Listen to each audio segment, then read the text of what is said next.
नमस्कार विद्यार्थी मित्रांनो, जिल्हा विशेषमध्ये तुम्हा सर्वांचं परत एकदा मनपूर्वक स्वागत. आणि आपण या भागामध्ये काय करणार आहोत, मुंबई जिल्हा जो आहे हा आपण या ठिकाणी अभ्यासासाठी घेतलेला आहे. आणि मुंबई जिल्ह्यामधले जे ऑलरेडी आपण 50 प्रश्न काय केलेले आहेत की व्यवस्थित तुम्हाला शिकवण्याचा मी प्रयत्न केलेला आहे.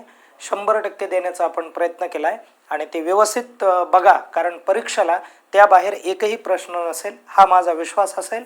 परीक्षा झाल्यानंतर 100% तुम्ही या चॅनलला एकदा कमेंट करा की आपले प्रश्न आले होते का नाही. आणि विद्यार्थी मित्रांनो, लक्षात घ्या, आज आपण सेकंड लेक्चरमध्ये आलेलो आहोत आणि या लेक्चरमध्ये आपण मुंबई जिल्ह्याच्या संदर्भामध्ये जेवढे काही महत्त्वाचे प्रश्न त्या सर्व प्रश्नांचा आढावा घेणार आहोत. आणि या ठिकाणी आजचा हा जो व्हिडिओ असेल किंवा सेकंड जो व्हिडिओ असणार आहे तो 51 पासून 100 पर्यंत असणार आहे. एवढे प्रश्न तुम्हाला या ठिकाणी शिकायला मिळणार आहेत. म्हणजे थोडक्यात 50 प्रश्नाचा एक व्हिडिओ किंवा एक लेक्चर तुम्हाला बघायला मिळतं. आणि त्यासाठी मी असिस्टंट प्रोफेसर रमेश घोरपडे. विद्यार्थी मित्रांनो, आपण काय करणार आहोत, हा जो पहिला प्रश्न आहे हा प्रश्न व्यवस्थित बघण्याचा प्रयत्न करू. आणि त्यामध्ये जर काही महत्त्वाची माहिती जर असेल किंवा आपल्याला जर गरजेचं वाटलं काही तर ते मी तुम्हाला चालत चालत सांगत जाईल. ओके, लक्षात आलं. तर आता इथे ही बाब आपल्याला विचारात घ्यावी लागेल की आपला हा जो व्हिडिओ आहे तो कमी वेळेमध्ये झाला पाहिजे. आणि त्यामुळे मला काय करावं लागणार आहे, प्रश्न वाचला की लगेच उत्तर सांगून पुढे जावं लागणार आहे. तर चला, वेळ न घालवता आपण आपला हा जो प्रश्न आहे हा प्रश्न एकदा क्लिअर करूयात. विद्यार्थी मित्रांनो, बघा की मुंबई शहर बाजार जे आहे, तर मुंबई शहर बाजाराची स्थापना कोणत्या वर्षी झाली, अशा प्रकारचा जो प्रश्न आहे हा प्रश्न तुम्हाला विचारला जाईल. आणि मुंबई शेअर मार्केट जे आहे ते खूप प्रचंड अर्थव्यवस्थेमध्ये उलाढाल करणारं एक हे समजलं जातं, मार्केट समजलं जातं. तर याची जी काही स्थापना आहे ही स्थापना कोणत्या वर्षी झालेली ते तुम्हाला सांगायचं आहे. तर ते प्रामुख्याने 1975 या वर्षी झालेली आहे. आपण पुढे जाऊयात, नंतरचा प्रश्न बघूयात.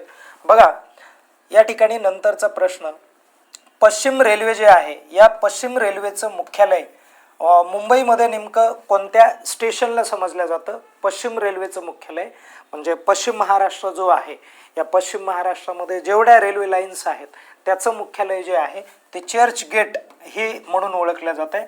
चर्च गेट तिथे काय आहे, एक रेल्वे स्टेशन आहे. आता तुम्हाला माहिती आहे, सांगायची फार आवश्यकता पडणार नाही. आता बघा, व्हिक्टोरिया टर्मिनल हे जे टर्मिनल आहे या टर्मिनलचे छत्रपती शिवाजी महाराज टर्मिनल असे नामकरण जे आहे हे नामकरण कोणत्या वर्षी करण्यात आलेलं होतं ते तुम्हाला सांगायचं आहे. तर अशा स्वरूपाचा जो प्रश्न आहे हा 100% विचारला जाईल. ओके, आता हा पण प्रश्न महत्त्वाचा आहे बरं का, हा पण प्रश्न खूप गरजेचा आहे म्हणून लक्षात राहू द्या. आता जेवढे काय IMP प्रश्न आहेत हा तसा लक्षात राहू द्या. आता पुढे जाऊयात आपण. आणि परीक्षेचा जो कल आहे किंवा परीक्षेची जी काठिण्य पातळी त्यानुसार आपण हे प्रश्न तयार केलेले आहेत. तर अगोदर CST जे काय रेल्वे स्टेशन होतं त्याला व्हिक्टोरिया टर्मिनल असं म्हणायचे. आणि ही व्हिक्टोरिया ब्रिटनची राणी आहे, तिचं नाव देण्यात आलेलं होतं. तर तिचं नाव आपण कट करून छत्रपती शिवाजी महाराजांचं नाव या टर्मिनलला देण्यात आलेलं आहे. तर हे टर्मिनल नेमकं कधी अस्तित्वात आलं किंवा अस्तित्वात नाही म्हणता येणार, त्याचं नामकरण कधी झालं तर 1996ला झालं होतं. 96 लक्षात राहू द्या. तुम्हाला मी सांगितलं होतं की बॉम्बे ही जी आहे ही बॉम्बे प्रामुख्याने किंवा बॉम्बे हे जे शहर आहे या शहराला मुंबई हे जे नाव आहे हे नाव देखील कधी कोणत्या ह्याने पडलेलं होतं बघा, लक्षात ठेवा. तर प्रामुख्याने कोणत्या वर्षी दिलेलं होतं तर ते 1996लाच दिलेलं तुम्हाला बघायला मिळेल. आपण पुढे जाऊयात. बघा, मतारीचा बूट ही घर दृश्य वस्तू जी आहे, ओके, मतारीचा बूट म्हणाले, बूट, आणि ती घर दृश्य म्हणजे घरासारखी जी काय वास्तू आहे ही वास्तू खालीलपैकी नेमकं कुठे आहे तर ती कमला नेहरू पार्कमध्ये स्थित आहे. तुम्ही त्या ठिकाणी काय करू शकतात, पाहू शकता. तिथे ती अशा प्रकारची वस्तू आहे. वास्तू म्हणत आहे मी, वस्तू आणि वास्तूमध्ये फरक असतो. आता हे एक पर्यटन स्थळ आहे म्हणून हे लक्षात राहू द्या. वस्तू म्हणजे काय, ही पेन वस्तू आहे. ओके, पण छत्रपती शिवाजी महाराजांनी बांधलेले जे काही किल्ले आहेत ते वास्तू आहेत. ओके, असा फरक तुम्हाला लक्षात ठेवता येईल. तुम्ही असं पण म्हणू शकता वास्तू म्हणजे प्रचंड वैभव तिला असतं किंवा मग विशाल असते आणि वस्तू म्हणजे छोटी असते. आता बघा बाबुलनाथ मंदिर हे जे आहे ते टिंबटिंब प्राचीन मंदिर आहे. तर ते शिव मंदिर आहे. कोणतं मंदिर आहे? शिव मंदिर आहे. पर्यटन स्थळ आहे. IMP प्रश्न आहे. पुढे जाऊयात आपण. नंतरचा प्रश्न बघा, भारतातील सर्वात जुने प्राणी संग्रहालय टिंबटिंब हे आहे. तर या ठिकाणी कोणतं प्राणी संग्रहालय हे सर्वात जुनं आहे? तर जिजामाता उद्यान जे आहे हे प्राणी संग्रहालय मुंबईमधलं जुनं प्राणी संग्रहालय आहे. पुढे जाऊयात आपण की मुंबईतील बहुतांश नामांकित रुग्णालये टिंबटिंब या वॉर्डामध्ये आपल्याला काय करतात, बघायला मिळतात. ओके, नामांकित रुग्णालय म्हणत आहे ते. आलं लक्षात? आणि मला कमेंट करून सांगा बरं, मुंबई तुम्ही फिरला असाल तर मुंबईमध्ये सर्वात जबरदस्त हॉस्पिटल कोणतं आहे? कमेंट करा. प्रायव्हेट सांगा आणि गव्हर्नमेंट पण सांगा. पण असं काय आपल्याला परीक्षेला विचारलं जाणार नाही. सांगा कोणते हॉस्पिटल आणि काय, असलं काही विचारलं जाणार नाही. ओके, पुढे जाऊयात आपण. बघा, स्वामीनारायण हे प्रसिद्ध जे काय मंदिर आहे हे टिंबटिंब भागामध्ये वसलेलं आहे. ओके, आता वसलेला हा एक शास्त्रीय शब्द असतो बघा. ओके, चला आता इथे कुठे आहे? तर हे दादर या ठिकाणी आहे. कुठे आहे? दादर या ठिकाणी. विविध राजकीय व सामाजिक चळवळीसाठी प्रसिद्ध दादर भागातील ठिकाण कोणतं आहे? तर ते शिवाजी पार्क हे जे ठिकाण आहे हे एक ऐतिहासिक ठिकाण आहे. ज्या ठिकाणी राजकीय चळवळीच्या ज्या काही योजना आहेत किंवा त्याला आपण नियोजन म्हणूयात, ते नियोजन प्रामुख्याने इकडे होत असं. सामाजिक चळवळी मोठ्या प्रमाणात निर्माण व्हायच्या आणि त्या मैदानावरती प्रामुख्याने शिवाजी पार्कला होताना दिसून येतात. आणि आता पुढे जाऊयात आपण. बघा, भारतातील प्रथम स्थापित 3 विद्यापीठांपैकी एक विद्यापीठ, ज्या विद्यापीठाचं नाव मुंबई विद्यापीठ आहे, तर या मुंबई विद्यापीठाची स्थापना ही खालीलपैकी कोणत्या वर्षी झाली? अशा प्रकारचा प्रश्न ऑलरेडी आपल्याला विचारून झालेला आहे. हा IMP प्रश्न आहे, PYQ आहे तुमचं. तर हे जे विद्यापीठ आहे हे विद्यापीठ कधी अस्तित्वात आलं होतं?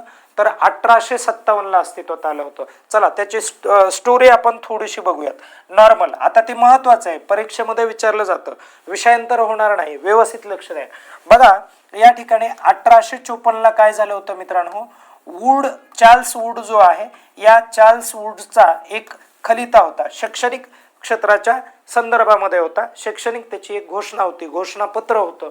तर या घोषणापत्रामध्ये त्याने सांगितलं होतं की मुंबईमध्ये काय करा, लंडन विद्यापीठ जे आहे त्याच्या धर्तीवर आधारित मुंबईमध्ये नाही, संपूर्ण भारतामध्ये 3 विद्यापीठ किंवा मग विद्यापीठ स्थापन करा, असं तो तर म्हणला होता. मग त्यासाठी काय करण्यात आलं होतं माहिती आहे का? सुरुवातीला कलकत्ता या भागामध्ये एक विद्यापीठ स्थापन करण्यात आलं. जानेवारीमध्ये स्थापन करण्यात आलं होतं. जानेवारी 1857ला तिन्ही पण विद्यापीठ स्थापन करण्यात आलेले होते. पण कलकत्त्याचं अगोदर केलं होतं जानेवारी 1857ला. त्यानंतर पुढे जुलै महिन्यामध्ये मुंबईचं विद्यापीठ स्थापन केलं, जुलै 1857मध्ये. आणि सप्टेंबर 1857मध्ये काय करण्यात आलं? तर मद्रास या ठिकाणी काय करण्यात आलं? तर विद्यापीठ स्थापन करण्यात आलं. आता हा तिन्ही पण जो काय भाग आहे किंवा तिन्ही पण विद्यापीठ जे आहेत हे परीक्षेच्या दृष्टीने आपल्याला महत्त्वाचे असतात. ओके, लक्षात ठेवायचं. आपण पुढे जाऊयात, नंतरचा प्रश्न बघूयात. बघा, टिंबटिंब हे मुंबईचे पहिले ज्ञात, आता ज्ञात म्हणजे काय? माहीत असलेले ज्ञात उद्योजक आहेत आणि त्याचबरोबर व्यावसायिक आहेत. हे दोन्ही पण गोष्टी व्यवस्थित कव्हर करा. तर अशी एक व्यक्ती आहे जी उद्योजक आणि व्यावसायिक म्हणून प्रसिद्ध आहेत. तर त्यांचं नाव काय? तर प्रामुख्याने रामा कामत अशा पद्धतीचं त्यांचं नाव आहे. हे नाव तुम्हाला लक्षात ठेवावं लागेल. ओके, पुढे जाऊयात आपण. नंतरचा प्रश्न बघा की जंगल बुक. आता हा जंगल बुक एक पिक्चर पण आहे, पण जंगल बुक या अजरामर कलाकृतीसाठी प्रसिद्ध मुंबई येथे जन्मलेले सुप्रसिद्ध लेखक म्हणजे टिंबटिंब आहेत किंवा कोणते लेखक आहेत?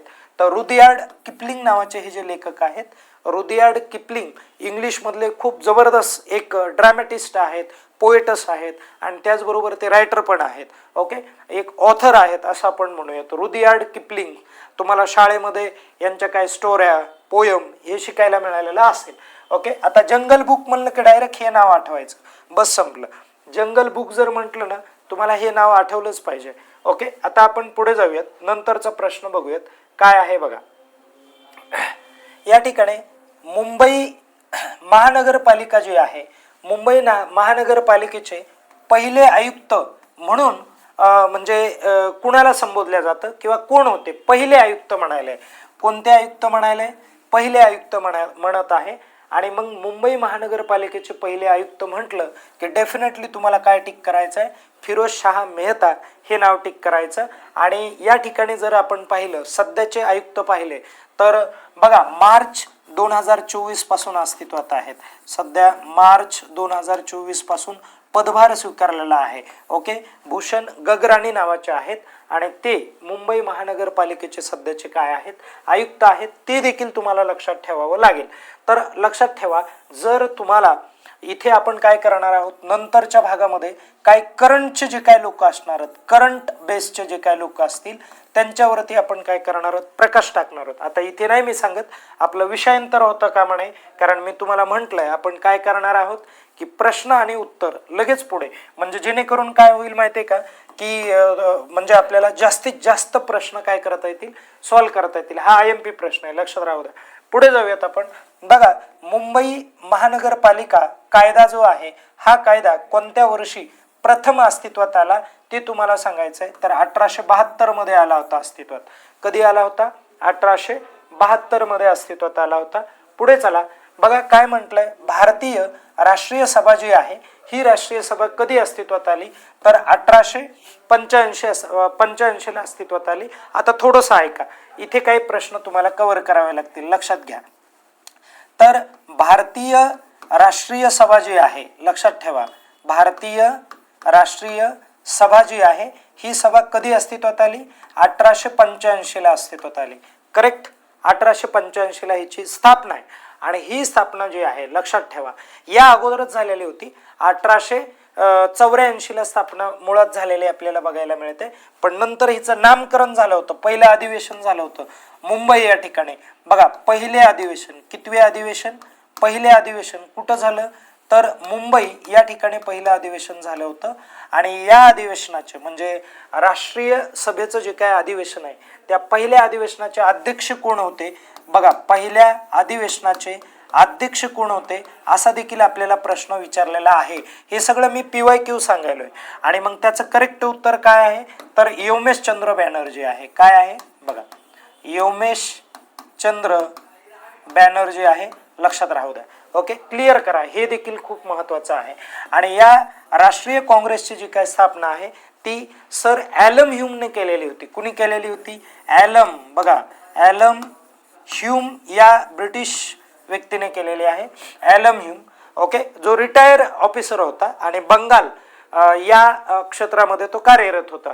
ओके, क्लिअर आहे सर्वांना, एवढं ॲटलिस्ट एवढं तरी लक्षात राहू द्या की या ठिकाणी. आणि मुंबईमध्ये एक कॉलेज होतं बघा, संस्कृत महाविद्यालय येते, तर त्या महाविद्यालयामध्ये या काँग्रेसची काय केलेले आहे, तर प्रामुख्याने अधिवेशनासाठी त्या ठिकाणी म्हणजे आयोजित केलं होतं किंवा तिथल्या सभागृहामध्ये. पण असं काय आपल्याला परीक्षेमध्ये फार विचारलं जाणार नाही, तो जरा डीप मुद्दा होईल. मी थोडंसं पुढे जातो, लक्ष द्या. आता कॉटन किंग म्हणून प्रसिद्ध असलेले मुंबईतील प्रसिद्ध ऐतिहासिक उद्योजक जे आहेत ते टिंबटिंब आहेत. तर कोण आहेत ते उद्योजक, तर प्रेमचंद रायचंद अशा पद्धतीचे ते उद्योजक आहेत. कॉटन किंग म्हणलं की यांचं नाव लक्षात ठेवा बघा. आणि कॉटन किंग हे जे आहे ना सध्या मार्केटमध्ये ट्रेडिंगला आणि खूप जबरदस्त ब्रँड आहे तो, आणि तो तुम्हाला देखील माहिती आहे. मी थोडंसं पुढे जातो, नंतरचा आपण प्रश्न पाहूयात. बघा, एशियाटिक सोसायटी जी आहे या एशियाटिक सोसायटीचे पहिले सदस्य म्हणून प्रसिद्ध असलेले उद्योजक बघा, उद्योजक आहेत आणि त्याचबरोबर शिक्षण प्रेमी आहेत. आणि शिक्षण प्रेमी म्हणण्यापेक्षा शिक्षण तज्ज्ञ देखील आहेत. तर अशी कोणती व्यक्ती आहे, तर नाना शंकर शेठ यांचा आपण या ठिकाणी काय करू शकतो, उल्लेख करू शकतो. ठीक आहे. आता हे जे एशियाटिक सोसायटी जी आहे ही फॅक्ट काय आहे ती एकदा समजावून सांगतो, लक्षात घ्या. ब्रिटिशांच्या असं लक्षात आलं की भारतामध्ये जो ऐतिहासिक ठेवा आहे, भारताची जी ऐतिहासिक जी परंपरा आहे याचा जर आपल्याला अभ्यास करायचा असेल तर आपण अशा प्रकारची एक संस्था अस्तित्वात आणू ज्याला आपण एशियाटिक सोसायटी हे असं नाव देऊ. आणि हे नाव यासाठी देण्यात आलेलं आहे किंवा ही संस्था यासाठी अस्तित्वात आलेली की भारताचा ऐतिहासिक वारसा आपल्याला लक्षात यावा म्हणून. आणि सर अलेक्झांडर हे जे आहेत त्याचे ते संचालक असलेले आपल्याला बघायला पण मिळाले होते. ओके, तर पुढे जाऊयात आपण. नंतर लक्षात घ्या, SNDT नावाचं हे एक महिला विद्यापीठ आहे आणि या विद्यापीठाची स्थापना कोणी केली तर या विद्यापीठाची स्थापना महर्षी धोंडो केशव कर्वे यांनी स्थापना केलेली होती. ती कधी स्थापना केलेली होती तर 1916ला स्थापना केलेली होती. आणि मित्रांनो लक्षात घ्या, आपण जर SNDT जर विद्यापीठ पाहिलं, बघा SNDT हे जे विद्यापीठ पाहिलं तर याचा फुल फॉर्म असा होतो ज्याला आपण श्रीमती नातीबाई दामोदर ठाकरसी असं आपण म्हणतो. ओके, लक्षात राहू द्या. आणि विठ्ठलदास ठाकरसी हे जे आहेत यांनी काय केलेलं होतं, याला अनुदान दिलेलं, एक देणगी, अनुदान म्हणता येत नाही, देणगी दिलेली होती. ओके, मला एकदा कमेंट करून सांगा ती किती देणगी दिलेली होती म्हणून. ओके, पुढे जाऊयात आपण. माझी जीवनगाथा हे जे आत्मचरित्र आहे हे आत्मचरित्र कोणी लिहिलं अशा प्रकारचा देखील प्रश्न आपल्याला परीक्षेला विचारला जाईल. ओके, आणि याचा जर आपण विचार केला तर हे तर तुम्हाला PYQच आहे, या अगोदर विचारलेलं आहे, कित्येक वेळेस ते परीक्षेला आलेलं आहे आणि हाही प्रश्न जबरदस्त आहे. ओके, लक्षात राहू द्या. आता आपण पुढे जाऊयात. बघा या ठिकाणी जर माझी जीवनगाथा हे जे आत्मचरित्र जर विचारलं तर ते कुणाचं आहे, प्रबोधनकार ठाकरे यांचं आहे. आणि ज्यांचे सुपुत्र ज्यांना तुम्ही बाळासाहेब ठाकरे असं म्हणता तर ते बाकीचं तुम्हाला माहिती आहे. ओके, बघा आता, किंग जॉर्ज पाचवा व क्वीन मेरी यांच्या स्वागतासाठी मुंबईमध्ये उभारण्यात आलेली एक ऐतिहासिक वास्तू आहे आणि त्या वास्तूचं नाव तुम्हाला विचारलं जाऊ शकतं. आणि हे तुमचं PYQ आहे, या अगोदर विचारलं होतं. गेट वे ऑफ इंडिया हे जे आहे हे विचारलेलं आहे, म्हणून हे देखील तुम्हाला लक्षात ठेवायचं आहे. आपण पुढे जाऊयात. बघा, लंडन हे जे शहर आहे तर लंडनच्या बिग बेन या घड्याळी मनोऱ्याच्या धर्तीवर आधारित उभारण्यात आलेली ऐतिहासिक वास्तू कोणती आहे जी मुंबईमध्ये स्थित आहे तर त्याचं करेक्ट उत्तर काय आहे तर राजाबाई टॉवर हे जे आहे, हे टॉवर जे आहे हे टॉवर प्रामुख्याने मुंबईच्या बिग बेन घड्याळीवरती काय आहे आधारित आहे. तिचा जसा मनोरा आहे तसाच मनोरा प्रामुख्याने या टॉवरचा तुम्हाला बघायला मिळेल. आपण पुढे जाऊयात. लक्ष द्या, हुतात्मा चौक हे जे आहे हे एक ऐतिहासिक घटना आहे आणि ही खूप जबरदस्त आपल्यासाठी महत्त्वाची मित्रांनो. यासाठी इतिहासाचे लोक आपल्याला आठवतात. आणि हुतात्मा चौकाचे पूर्वीचे नाव काय होते तर त्याचं पूर्वीचं नाव होतं बघा फ्लोरा फाउंटन अशा पद्धतीचं नाव होतं. ओके, लक्षात राहू द्या. आपण पुढे जाऊयात. नंतरचा प्रश्न बघा, भारतातील पहिले कायमस्वरूपी क्रीडा स्थळ खालीलपैकी कुठलं आहे तर खालीलपैकी ते कोणतं स्थळ आहे तर ब्रेबॉर्न स्टेडियम हे जे आहे हे प्रामुख्याने आपल्याला पहिलं क्रीडा स्थळ बघायला मिळेल. पुढे जाऊयात. नंतर लक्ष द्या की मुंबई बेट जे आहे या मुंबई बेटावरील सर्वात उंच भाग खालीलपैकी कोणता आहे तर खालीलपैकी सर्वात उंच भाग जो आहे तो मलबार हिल हा भाग आपल्याला बघायला मिळतोय. कळालं का सर्वांना? लक्षात येत आहे ना? माझा आवाज व्यवस्थित कळतोय ना तुम्हाला? मला एकदा कमेंट करून सांगा बरं, कारण जरा थोडीशी तब्येत बरी नाही आहे, सर्दी झालेली. पण कसं आहे की तुमच्यासाठी हे शिकवणं खूप महत्त्वाचं आहे कारण सध्या परीक्षा जवळ येत आहेत, बरोबर आहे की नाही? आता लक्ष द्या बघा, या ठिकाणी 100% हे महत्त्वाचं आहे बरं का मित्रांनो, लक्षात राहू द्या.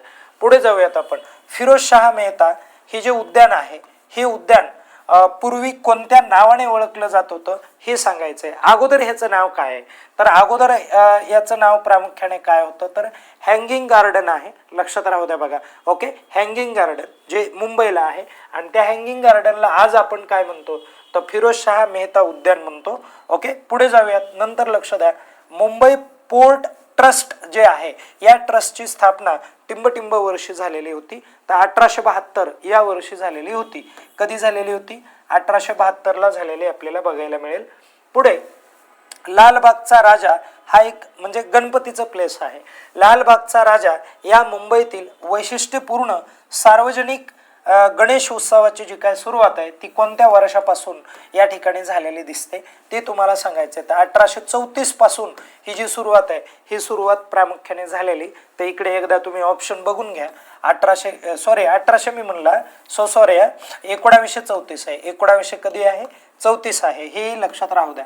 1900 काय आहे 34 आहे. आणि हे पण लक्षात राहू द्या. तुम्हाला दुसरे प्रश्न क्लिअर करून देतो की 1893 मित्रांनो पाहिलं ना आपण 1893 तर गणेश उत्सवाची सुरुवात जी आहे ती महाराष्ट्रामध्ये लोकमान्य टिळकांनी केलेली होती. आणि त्याचबरोबर लोकमान्य टिळकांनी 1895 काय केलं होतं माहिती आहे का, तर 1895 सार्वजनिक शिवजयंती उत्सव जो आहे तो प्रामुख्याने साजरा केलेला आपल्याला बघायला मिळतो की बाबा आपल्यामध्ये युनिटी राहावी म्हणून. आणि टिळकांचं निधन कधी झालं होतं तर 1920 झालं होतं. कधी झालं होतं 1 ऑगस्ट 1920 हे टिळकांचं निधन झालं होतं. आणि टिळक राष्ट्रीय काँग्रेसचे कधीच अधिवेशनाचे अध्यक्ष नव्हते हे पण लक्षात राहू द्या बरं का. हे क्लिअर करा, या गोष्टी खूप महत्त्वाच्या आहेत. आणि टिळकांचे 2 न्यूजपेपर जे आहेत ज्याला तुम्ही मराठा आणि केसरी म्हणता ते न्यूजपेपर आपल्यासाठी महत्त्वाचे असणार आहेत. ओके चला पुढे जाऊयात. आपण जरा मुंबईसाठी बोलतोय ना म्हणून मला जरा मुंबईवर फोकस करावं लागेल. ओके चला बघा, महाराष्ट्र पर्यटन विकास महामंडळ जे आहे या महामंडळाच्या अंतर्गत घारापुरी बेटावर आयोजित केला जाणारा जो काय उत्सव आहे हा जो उत्सव आहे त्या उत्सवाला तुम्ही काय म्हणता. आणि घारापुरी म्हटलं की तुम्हाला एलिफंटा हा शब्द आठवलाच पाहिजे. लेण्या आहेत तिथे. तर ते कोणतं आहे एलिफंटा फेस्टिवल जे आहे हे फेस्टिवल या ठिकाणी काय केलं जातं आयोजित केलं जातं. म्हणजे तुम्ही जुगाड लावू शकता. ओके चला पुढे जाऊयात आपण. नंतरचा प्रश्न काय म्हणतोय, बाणगंगा तलाव परिसरात आयोजित केला जाणारा प्रसिद्ध उत्सव कोणता आहे. इथे कोणता तलाव मी म्हणत आहे बाणगंगा. चला ऑप्शन मध्ये बाणगंगा शोधलं का, चला टिक करून टाका. बाणगंगा फेस्टिवल तिथे काय केलं जातं साजरा केलं जातं. आता पुढे बघा, जगप्रसिद्ध चित्रपट निर्मितीचे केंद्र ज्याला तुम्ही काय म्हणता दादासाहेब फाळके चित्रपट नगरी मुंबईच्या कोणत्या उपनगरामध्ये ही चित्रपट नगरी येते ते तुम्हाला सांगायचं आहे. आणि तुम्हाला माहिती आहे तुम्ही नेहमी म्हणता की गोरेगाव फिल्म सिटी, तर definitely click this option. Okay are you ready. चलो अगेन नंतरचा आपण प्रश्न पाहूयात. बघा इथे काय म्हटलंय की भारतातले पहिले कलादालन जे आहे कोणतं आहे कलादालन. आणि कसं कलादालन आहे ते पहिलं कलादालन आहे. आणि म्हणून हे लक्षात ठेवायचं. तुम्हाला IMP एकदा क्वेश्चन मी क्लिक करून देऊ का. हा पण IMP क्वेश्चन आहे बरं का. ओके त्यानंतर पुढे बघा, हा पण IMP प्रश्न आहे लक्षात राहू द्या. ओके चला नंतरचा प्रश्न. तर हे IMP तर आहेतच पण बाकीचेही प्रश्न तुम्हाला लक्षात ठेवायचे बरं का. हे सगळे प्रश्न आपल्याला लक्षात राहिले पाहिजे. हा पण प्रश्न इथे IMP आहे. ओके ओके व्हेरी IMP प्रश्न आहे लक्षात राहू द्या. चला पुढे जाऊयात आपण. नंतरचा प्रश्न कव्हर करूयात. काय म्हटलंय बघा रे बाबा मित्रांनो इथे लक्ष द्या. ओके IMP प्रश्न मी जरा तात्काळ सोबत घेतो म्हणजे मलाही लक्षात राहतं. बघा आता इथं लेदर म्हणायलंय आणि त्याचबरोबर पॉटरी मार्केट म्हणाले. आणि या मार्केटसाठी प्रसिद्ध मुंबईतला भाग कोणता आहे तर प्रामुख्याने जर भाग पाहिला तुम्ही तर धारावी हा जो भाग आहे हा भाग यासाठी प्रसिद्ध आहे. आणि कसं असतं माहिती आहे का, एखाद्या जिल्ह्यातलं प्रसिद्ध ठिकाण जे कोणत्या व्यवसायासाठी आहे कोणत्या ऐतिहासिक ठिकाणासाठी आहे अशा पद्धतीच्या प्रश्नावरती काय केलं जातं की परीक्षेमध्ये फोकस केलेला तुम्हाला दिसून येतोय.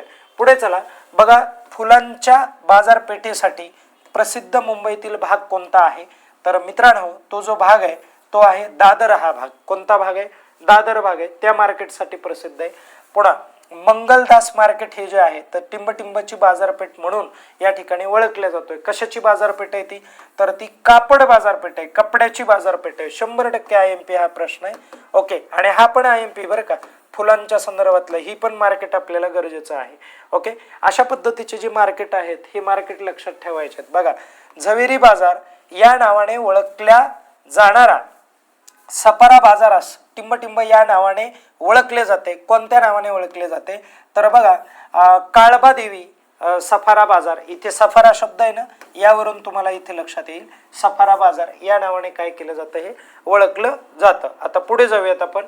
नंतर बघा फळे पालेभाज्या म्हणायला येते. बघा पाली किंवा भाजीपाला. ओके तर कुक्कुट उत्पादने यासाठी प्रसिद्ध असलेले दक्षिण मुंबईतील प्रसिद्ध मार्केट कोणतं आहे, बाजारपेठ कोणती, ती तुम्हाला ओळखली जाणार आहे. हे बघा, भाजीपाला हा जो शब्द आहे ना, यावरून क्लिक करा, कारण भाजीपाला हे आपल्याला मंडईमध्ये बघायला मिळतं, म्हणून हे तुमचं ऑप्शन असलं पाहिजे. महात्मा फुले भाजी मंडई. ओके, तर महात्मा फुले म्हटलं की बघा रे, फळे, भाजीपाला आणि कुक्कुट उत्पादने यासाठी प्रसिद्ध मार्केट आहे. आणि जे मार्केट कुठे येत आहे तर दक्षिण मुंबई या इलाक्यामध्ये येत आहे. ओके, पुढे जाऊयात आपण.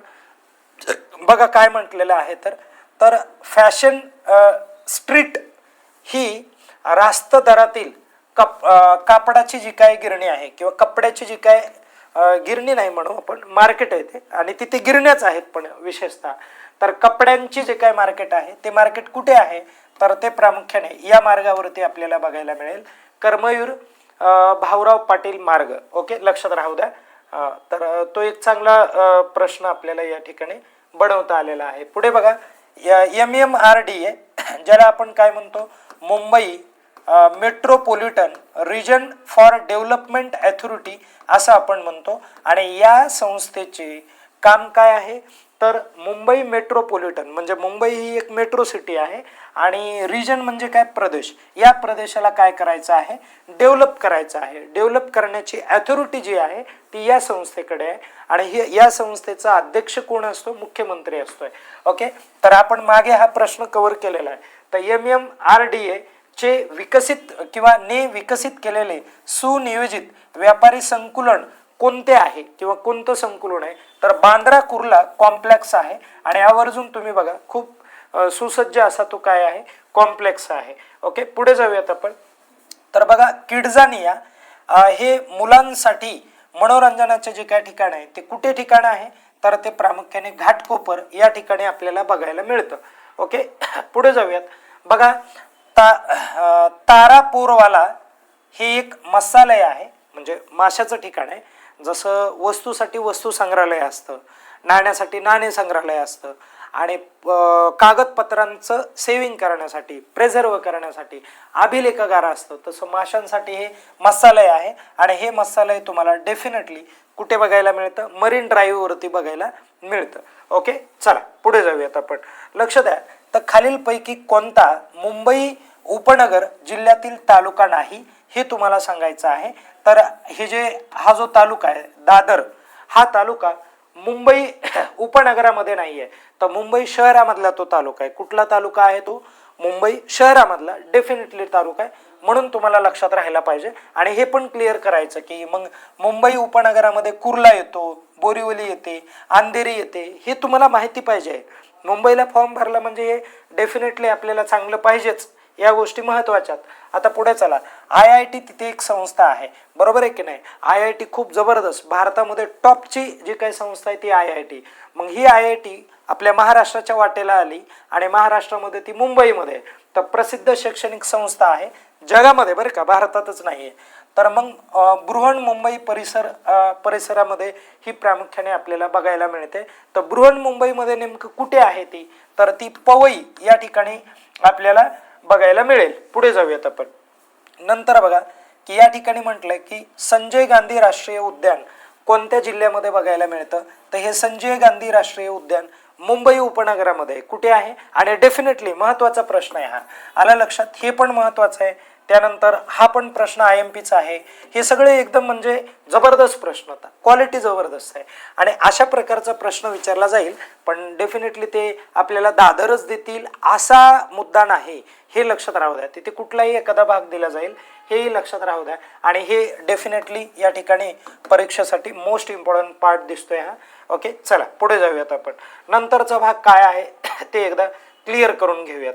आता त्यानंतर काय म्हटलंय की रासायनिक खत कारखाना जो आहे, या कारखान्यासाठी प्रसिद्ध असलेलं मुंबईतील औद्योगिक क्षेत्र खालीलपैकी कोणतं आहे तर ते औद्योगिक क्षेत्र जे आहे ते कोणतं आहे, तुर्भे नावाचं क्षेत्र आहे. कोणतं आहे, तुर्भे नावाचं. तर लक्षात ठेवा, हे तुम्हाला विचारलं जाईल. ओके, पुढे जाऊयात आपण. नंतर बघा, महाराष्ट्रातील सर्वाधिक लोकसंख्येचा जिल्हा कोणता आहे, सर्वात जास्त लोकसंख्या महाराष्ट्रामध्ये कोणत्या जिल्ह्यामध्ये आहे तर ती मुंबई उपनगर या जिल्ह्यामध्ये आहे आणि हे कित्येक वेळेस तरी तुम्हाला विचारलेलं आहे. मग तुम्ही मुंबईचा फॉर्म भरा अगर नका भरू हा प्रश्न आपल्याला ऑल महाराष्ट्र लेवल हा प्रश्न विचारला जातो. ओके, चला पुढे बघा. आणि इथं फरक समजून घ्यायचा की मुंबई उपनगर लोकसंख्येच्या दृष्टीने सर्वात मोठा जिल्हा आहे आणि लोकसंख्येच्या घनतेचा विचार केला तुम्ही तर सर्वाधिक लोकसंख्येची घनता जर पाहिली तर ती मुंबई शहराची असणार आहे. आता हे कसं लक्षात ठेवा, शहर या शब्दावरून लक्षात ठेवा, कारण शहराचं कार्यक्षेत्र एवढंच आहे आणि शहरामध्ये लोक हे खचाखच भरलेले असतात, बरोबर आहे की नाही. म्हणजे लोकसंख्येची घनता काय दिसायली तुम्हाला, अधिक दिसायली, राईट. असं म्हणजे गर्दी ही मुंबई शहरामध्ये जास्त असणार ना, आणि म्हणून सर्वाधिक लोकसंख्येची घनता कुठे असणार आहे तर ती या ठिकाणी आपल्याला बघायला मिळेल.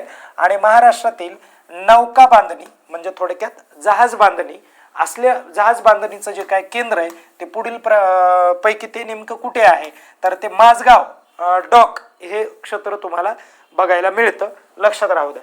पुढे नंतर बघा रे, भारतातील 3000हून अधिक आसन क्षमता असलेले प्रेक्षागृह खालीलपैकी कुठं आहे तर ते प्रामुख्याने तुम्हाला तर षण्मुखानंद सभागृह या ठिकाणी बघायला मिळेल. हे सभागृह प्रचंड जबरदस्त आहे, 3000पेक्षा जास्त शीट त्या सभागृहामध्ये बघायला मिळतात आणि त्यामुळे ते भारतातलं पहिलं आहे. आणि मुंबईतील पहिले विमानतळ खालीलपैकी कोणतं आहे तर ते कोणतं आहे, मुंबईमधलं पहिलं विमानतळ तर सांता क्रूज आहे किंवा त्याला तुम्ही सांता क्रूज असं देखील म्हणू शकता. ओके, आणि तिकडेच मुंबई विद्यापीठ देखील आहे.